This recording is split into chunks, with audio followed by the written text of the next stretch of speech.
இன்றைக்கி கடவுள் நம்மளுக்கு கொடுத்துருக்க வசனம் லூக்கா 8:3. ஏரோதின் காரியக்காரனான கூசாவின் மனைவியாகிய யோவன்னாலும் சூசன்னாலும் தங்கள் ஆஸ்திகளால் அவருக்கு ஊழியம் செய்து. இந்த வசனத்தை கொண்டு கடவுள் நம்மகிட்ட என்ன சொல்கிறத பார்ப்போம். இங்கே யோவன்னாலும் சூசன்னாலும் அவங்களுடைய சொத்து காசு இதை வச்சு தேவனுக்கும் சீஷர்களுக்கும் தேவையானது செய்து வர்றாங்க. உணவு உடை இது போன்ற விஷயங்கள். இவங்க 2 பேருமே தேவன்கிட்ட இருந்து எதையுமே எதிர்பார்க்காம செஞ்சாங்க.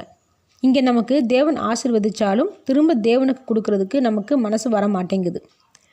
அவங்களுடைய பார்வை தேவனை மட்டுமே நோக்கி இருந்ததுனால அவங்க எவ்வளவு கொடுத்தாலும் அவங்களுக்கு குறைவு அப்படின்றது வரவே இல்லை. நம்ம ஏன் இன்னும் பத்தலைன்னு சொல்லிக்கிட்டே இருக்கோம்னா, நம்ம தேவனை பார்க்குறத விட நம்மளோட குறைகளை தான் அதிகமாக பார்க்குறோம். தேவன் கொடுத்தானா இதை செய்வோம்னு நினைக்கிறோம். நல்லா யோசித்து பார்ப்போம். நம்மளுடைய வேண்டுதல் எப்படி இருக்குது? கடவுளே இதை எனக்கு நீங்கள் நிறைவேற்றினீங்கன்னா இதை நான் உங்களுக்கு செலுத்துகிறேன்னு வேண்டிக்கிறோம். யாராச்சும் இதை நிச்சயமாக செய்வீங்க ஆண்டவரே, எனக்கு நம்பிக்கை இருக்குது, அதனால் முன்கூட்டி இதை உங்களுக்கு செலுத்துகிறேன்னு செலுத்துகிறோமா?